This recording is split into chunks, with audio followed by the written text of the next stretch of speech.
o negócio é o seguinte, né? Eu quero saber o seguinte, porque só se fala nisso. Dorival Júnior merece ser demitido? Eu vou dar aqui a minha opinião. Dorival Júnior nem mereceria ter sido o treinador da seleção brasileira. Pronto, eu já começo por aí. Eu não sou covarde, eu falei isso desde o começo. Eu falei que eu não achava treinador para a seleção brasileira. Eu falava que o treinador da seleção brasileira, na minha opinião, tinha que ser o Jorge Jesus. Eu dizia na época, e agora tá claro, gente. Tá claro, não dá. Agora, tem essa situação. Ele escalou o Brasil com 2 meias para enfrentar a Argentina fora de casa. Uma Argentina que domina meio campo. Uma Argentina que tem jogadores ali que hoje tem um meio campo muito entrosado. E aí é o que eu falo, não tem como você defender o Dorival Júnior no dia de hoje. Foi um baile da Argentina, foi um show da Argentina. Detalhe, abre um parêntese, é a mesma coisa que a gente falar assim, ó, foi um baile do só pra contrariar sem o Alexandre Pires. Foi um baile do Revelação sem o Xande de Pilares. Eu sei que os dois já saíram, mas eu tô dando exemplos aqui. Foi um baile do Guns N' Roses sem o Axl Roses. Por que eu tô falando isso? Porque o Messi não estava em campo. O Lautaro não estava em campo. Os 2 principais nomes da seleção argentina, eles não estavam em campo. Eles deviam estar lá se coçando no sofá, tranquilinhos, rindo da cara da seleção brasileira. Falando tipo assim, deixa a nossa garotada dar o show, deixa a nossa garotada brincar. Gente, foi ridículo. E aí é o que eu falo. Eu acho que não tem mais como o Dorival ser o treinador da seleção brasileira. A minha opinião. Também não vou fazer como muita gente, como disse o Mauro César Pereira aqui, para fazer lobby para tirar o Felipe Luiz do Flamengo, não. Não. Que tem muita gente da imprensa paulista louca para tirar o Felipe Luiz do Flamengo. Louca. Não é. Não é muita gente que diz que ele é um treinador novo. Deixa ele ganhar experiência. Agora, Bruninho Prado. Não tem mais defesa pro Dorival, Bruno. O que a gente viu hoje foi um time de pelada do goleiro ao atacante, Bruno. Foi constrangedor contra uma seleção da Argentina que é boa, mas não é um mega time. E que humilhou a seleção brasileira dentro da sua casa, Bruninho. Bom, boa noite a todos. Aí até mais do que opinião do que deve acontecer, eu acho que o Dorival vai cair. Provavelmente amanhã. Assim, o Edinaldo é um presidente que acabou de ser reeleito, né, com 100% dos votos, e ele é um político. E a opinião pública toda tá aí pedindo a saída do Dorival, né, inclusive na transmissão da TV aberta era bem claro esse pedido aí de troca de técnico, e eu acho que ele vai trocar, já essa semana. Quem ele vai trazer, não tenho a menor ideia. Mas eu acho que o Edinaldo, dentro do que ele mostrou até agora, ele vai trocar. Ele não vai segurar nada, ele não vai bancar ninguém contra a opinião pública. E o trabalho é muito ruim até agora mesmo. É um trabalho muito ruim do Dorival. Na Copa América ele teve uma oportunidade de ficar um pouco mais com os jogadores. O time não melhorou muita coisa. Se melhorou foi muito pouquinho. E assim, venceu alguns jogos, venceu a Colômbia, que não é um adversário fácil, mas não mostra uma grande evolução. Tem um ou outro lampejo. Aí hoje pegou um time muito bom e tomou um baile. Então, eu não acredito que o Edinaldo vai segurar, não. Acho que ele vai trocar e quem vai vir para o lugar eu não tenho a menor ideia. Mas não acredito que ele vá permanecer. No jogo, a Argentina é uma seleção que tem muitos jogadores de meio campo, né? Aí eu acho que o Dorival foi muito mal. Eles têm muitos jogadores de meio campo. A Argentina não tem pontas, né? Tem muitos times no mundo que jogam com pontas em velocidade. O Brasil tem vários, né? O Rafinha, o Vini, o Rodrigo e vários outros aí. A Argentina não tem nenhum. Eles têm vários jogadores de meio campo. É até um dos poucos times que joga sem esse jogador de velocidade pelo lado. Então eles jogaram hoje com Paredes, Depou, McAllister, Enzo Fernandes e mais o Almada, que é um meia também, jogou até mais solto, quase como um segundo atacante, mas é um meia. E o Julián Álvares também nem é um atacante de área, ele também sai da área. Em alguns momentos ele vira também um jogador de meio campo, ele sai da área para tabelar, para jogar. Então, e o Brasil com o André e Joelinton só, em um ou outro momento algum atacante tentando ajudar de alguma maneira. Mas ali foi um baile também na quantidade, né? Ali acho que o Dorival foi muito mal. Na leitura do time da Argentina, eles jogam assim, não é nenhuma novidade, e ele deixou o meio-campo do Brasil totalmente exposto. Nesse ponto, eu acho que ele tem a sua responsabilidade, sim, pela goleada, pela escalação, pelas escolhas, né? Diante de um adversário que é muito conhecido. Em relação ao time que jogou contra o Uruguai, só teve uma mudança, só entrou o Depou, que estava poupado ali porque estava pendurado, e saiu o Simeone, né? Até reforçou ainda mais o meio. Ele podia tirar o Paredes, não, ele tirou o Simeone, até então colocou ainda mais um no meio. E aí o Brasil tomou um baile do início ao fim. A única chance foi o gol, que foi um erro, saiu pelo erro do Romero, até relaxado demais, porque o jogo estava muito fácil. Se você pegar o replay, a bola estava com ele, ele ficou um tempão parado com a bola, sem pressão nenhuma, acho que até ele desconcentrou um pouquinho. Aí o Matheus Cunha resolve correr, pressionar, e o Romero se enrola. Provavelmente porque estava desatento, porque estava muito tranquilo. Então foi um baile. Tem alguns dados que mostram assim, a diferença de time coletivo. Acho que individualmente nem é tão grande essa diferença, não. Mas no jogo coletivo, até são dados que eu peguei aqui, vi do Alexandre Losetti, jornalista na rede social. Ele coloca, tem 4 titulares do Brasil no jogo de hoje que tem menos de 10 jogos pela seleção. O Bento, o Wesley, o Murilo e o Joelinton. Aí tem mais 3 com menos de 15 jogos. O Arana, o André e o Matheus Cunha. Ou seja, 7 titulares do Brasil têm menos de 15 jogos pela seleção brasileira. E o Rodrigo, Rafinha e o Vinícius, menos de 40 jogos. Então quase o time inteiro nem vou colocar esses que tem na faixa dos 40. 7 dos 11 tem menos de 15 jogos pela seleção. Por que ficar trocando toda hora? Não dá uma sequência. O Dorival vai muito, tem um, tira, bota outro. Então ele não parece nenhum caminho a ser seguido na seleção brasileira. Outro dado, né? Aí vai acabar exaltando o trabalho do Tite. É um dado. Hoje o Brasil chegou a 31 gols sofridos em 25 jogos após a Copa do Catar. Com o Tite, em 81 jogos, tomou 30. Tomou menos gol em 81 jogos do que tomou já em 25 jogos depois da Copa. Então, as pessoas podem criticar a Copa do Mundo, podem criticar tudo, mas, sim, são trabalhos muito diferentes. Assim, são trabalhos aqui, a diferença é estratosférica. Hoje o Brasil não tem nada, é um time desorganizado, é um time que nem defende bem, nem ataca bem. Então, não tem nenhum rumo aí. Acho que muito provavelmente vai para o 4º técnico no ciclo, e vai tentar alguma coisa, tentar em um ano encaixar ou rezar para que naquele mês de julho, junho de 2026 as coisas deem certo de alguma maneira, porque é uma Copa, a Copa tem essas coisas, mas não tem nada até agora. Desde a Copa de 22 não tem absolutamente nada. Eu acho que o negócio é o seguinte, eu vou botar o Piperno, vou botar o Viga também na roda. Agora, infelizmente, hoje eu não estou num dia muito bem-humorado com essa bosta de seleção. Então, eu acho que o recado, ele tem que ser direto. Chega do Dorival na seleção brasileira. O Dorival, ele não fez nada de bom na seleção brasileira. Infelizmente, que eu acho que o Dorival é um cara super gente boa, eu não conheço direito, mas todo mundo fala bem. Agora, o trabalho é péssimo. Eu vou até pedir os números aqui para o Pedro Henrique Sperbert, para o PH, porque a gente precisa falar dos números do Dorival. É muito empate, quando é vitória, é aos trancos e barrancos, como foi contra a Colômbia. É um time sem organização nenhuma, é um time sem criação nenhuma, gente. Não tem criação nenhuma nessa seleção brasileira.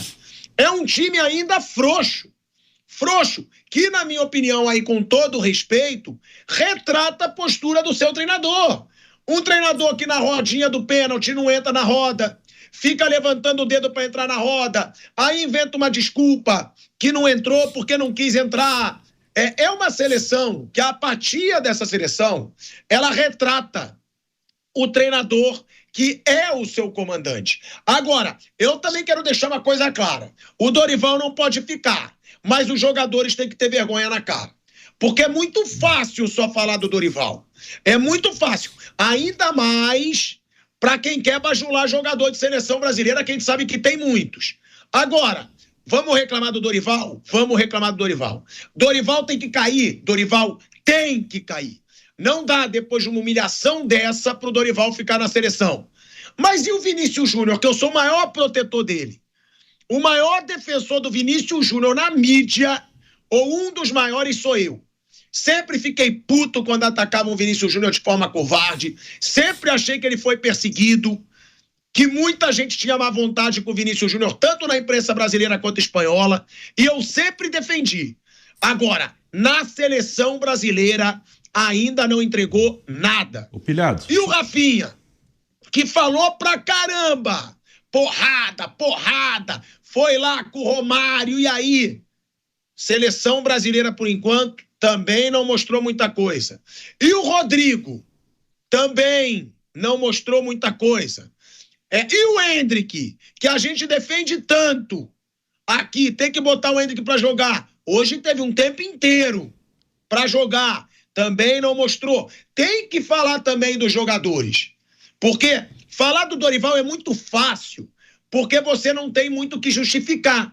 Você fala que o time tá desorganizado, você fala que o time tá mal, que o time tá apático, que o time não cria, e pronto, é fácil falar do treinador. Mas e os jogadores, Vig e Piperno? Ô, Pilhado, tem que falar também. Só passar uma estatística do jogo de hoje, que até um amigo meu que trabalha em clube, né, trabalha lá no Sport Recife, me passou do jogo. 0 escanteios pro Brasil no jogo hoje, 0. Assim, não teve escanteio. Assim, foi realmente uma coisa muito constrangedora. Bruno, e vocês lembram de alguma finalização importante sem ser o gol que foi dado pela Argentina? Não, vou até pegar o chute do Rafinha. Chute do Rafinha. Chute de falta. É o chute do Rafinha na trave. Acho que só. Sim. Que foi a 30 metros do gol. Numa bola parada. Ou seja, o Brasil não criou nada. Nada o Brasil criou. Pilhado, Piperno, você teve um dia cheio hoje. Desculpa, vou passar aqui à frente. Você é um grande amigo. Boa noite para todos aí. Se é que dá para dizer que é uma boa noite, né, meu caro Pilhado? Os nossos amigos da bancada, ouvintes, espectadores e internautas da Jovem Pan. Uma atuação ridícula, modorrenta, um vexame do futebol brasileiro. Que é comandado, viu, Pilhado? Não só pelo Dorival, que já está ladeira abaixo. Vai ser demitido mais hora, menos hora. Ele sabia que esse par de jogos das eliminatórias seria fundamental para o futuro dele. Para ele não ficar com a pecha, com o estigma. Dorival... A gente tem saudade do Dorival, do Ceará, o Ceará do Dorival, o Flamengo do Dorival, o São Paulo do Dorival, mas ninguém vai ficar com saudade da seleção brasileira do Dorival Júnior. A derrota hoje já estava contratada, meu caro Pilhado. Ela já estava no script, já estava desenhada. Por quê? Porque do outro lado você tem um time organizado, tem um time equilibrado, tem um time consolidado, campeão da Copa América e campeão do mundo. E do lado de cá, o que fez o técnico da seleção brasileira? Premiou jogadores que não jogaram porcaria. Vou falar porcaria porque eu tô doido para falar outra coisa. Não jogaram porcaria nenhuma contra a Colômbia. O que o Joelinton já fez para justificar ser titular da seleção brasileira contra a Argentina no maior clássico do mundo, jogando na casa do adversário? Ele jogou bolinha de gude contra a Colômbia, fez um monte de cagada, Pilhado, e foi ser titular hoje. Porque não tinha o Gerson, não tinha o Bruno Guimarães. Pô, bota a minha mãe, bota a minha tia, bota qualquer um, mas não justifica a presença dele. Por que o Guilherme Arana tem que ser convocado e ser titular da seleção brasileira? Se lá no banco de reservas tem um jogador que pelo menos não vai tomar bola nas costas, que é o Alexandre. Ô Viga, eu falo pra você, já que você quer ser mais educado, não jogou porra nenhuma, é isso. O Brasil não jogou porra nenhuma. Vamos falar a linguagem do público, vamos falar a linguagem que a gente fala, né, na resenha com os amigos. O Brasil não jogou porra nenhuma, como não joga há muito tempo. É simples assim. E Pilhado, o técnico Dorival Júnior, você sublinhou muito bem, a turma também, demonstrava uma apatia fora de campo, que nitidamente ele estava demonstrando de forma gestual, corporal e simbolicamente. Ele estava tão perdido quanto a equipe que ele colocou em campo. Você jogando com a equipe da Argentina, o time da Argentina, com um talento que foi enaltecido aí pelo Bruno e por toda a nossa bancada. Você jogar com 4 linhas, você joga com a linha defensiva, você joga com 2 volantes, joga com 3 na frente, o Matheus Cunha lá na frente, ou seja, você tem 2 jogadores de talento questionável para armador, jogando contra o melhor meio de campo do mundo do outro lado com 4 jogadores, é claro que vai dar cagada. É claro que vai dar problema, é claro que não vai dar certo. E por que o Vini Júnior não funciona? Por que o Rodrigo não funciona? Por que o Rafinha não funciona? Por que o Endrick não funciona? Por que se o Estevão jogar ele não vai funcionar? porque também não temos um setor de meio de campo, não temos um articulador, não tem um meia armador pilhado, a gente não consegue formar um camisa 10. Por isso que eu sou defensor do Neymar, sim. Não porque eu seja apaixonado pelo Neymar, pelo jogador de pôquer, pelo dono do helicóptero ou pelo Neymar que ele faz fora de campo. Mas sou ainda um sonhador, almejando que se tem alguém que pode fazer algo de diferente ali no meio de campo, vai ser esse cara. Talvez, não estou dizendo que vai fazer, talvez faça. Senão a gente vai ficar esperando o Paquetá, que vai tomar um gancho mais dia menos dia, e vai ter que ficar aturando esse meio de campo da seleção brasileira, que é um convite ao dissabor, ao desprazer. É um convite a todos os adversários. E só para marcar definitivamente essa minha primeira participação, meu caro Pilhado, eu queria traçar aqui uma linha de corte, um paradigma para o futebol brasileiro. 24 de março de 2025. Vocês, dirigentes, todos vocês, da Série A, da Série B e das federações de todo o Brasil, ao reelegerem de forma unânime o atual comando do futebol brasileiro, estão referendando tudo que está aí. De uma maneira ou de outra, Pilhado, tem coparticipação com essa tragédia que se transformou o futebol brasileiro. São corresponsáveis por tudo isso que está acontecendo, porque ninguém teve peito, coragem de falar, não vai ser mais assim. Vamos tentar uma nova rota, vamos tentar um novo rumo, porque o Brasil está ladeira baixa, está vivendo um momento em que corre muito dinheiro, tem muitas cifras, muitas finanças, mas dentro de campo é um futebol decadente, não é de hoje, é de muito tempo. E a parte gerencial, administrativa, organizacional, tem muito a ver com isso tudo. Quando a gente fala aqui, eu e Flávio, sobre a janela aberta o ano inteiro, 9 estrangeiros por time, um monte de bagaço que vem pra cá, uma mulambada danada, só deteriorando o futebol brasileiro, que está numa decadência atroz. E vou repetir, não tenho a menor dúvida do que vai acontecer. O Brasil novamente vai a uma Copa do Mundo para fazer turismo, para ver a tundra lá no Canadá, viu, Pipiano? Para ver o que deixaram os astecas no México e para se deliciar com Pateta, Mickey e companhia dos Estados Unidos, Pilhado. O Giovanni Chacon me mandou aqui mensagem, né? Nosso repórter, ele trouxe. Foi um chute no primeiro tempo e um chute no segundo. Aí é até bom, né? Que eu tô resolvendo algumas coisas no Rio de Janeiro. Tô aqui na casa da minha mamãe, na casa da Rosaninha Asmar, minha mamãe querida. Eu vou mandar minha mãe comandar a seleção brasileira. Eu vou falar, mamãe, Rosaninha Asmar, vem cá. Você entende alguma coisa de futebol? Não, filhinho, não entendo porra nenhuma. Não tem problema. Não tem problema. Você vai pro lugar do Dorival Júnior e você vai falar assim, mamãe, pessoal, entra em campo e faz alguma coisa. Vai ser melhor. É com certeza eles vão chutar mais de uma bola no gol. Certeza. Se você não tiver treinador, fala assim pra seleção brasileira, ó, faz o que vocês quiserem aí, que eu sou a mãe do Pilhado, né? Eu não entendo muito de futebol, mas eu fui colocada aqui. Joga aí. Vai ser melhor, gente. Eu não tô brincando. Porque é constrangedor você ver uma seleção brasileira que faz um chute, só dá um chute no primeiro tempo e dá um chute no segundo. Cara, é assim, e detalhe, um deles a 30 metros do gol numa bola parada e o outro numa bola dada pelo Romero. O Brasil não criou nada. O Brasil não criou absolutamente nada. E aí, Fábio Piperno, é o que eu falo. Tem que criticar os jogadores, mas não dá para ausentar o Dorival Júnior. Eu acho que é o fim, é quase certeza, não é informação, porque claro que eu não tenho fonte na CBF, se eu acho aquela entidade um lixo, como é que eu vou ter fonte lá dentro? Mas eu acho que não precisa ser um gênio para dizer que provavelmente o Dorival vai cair.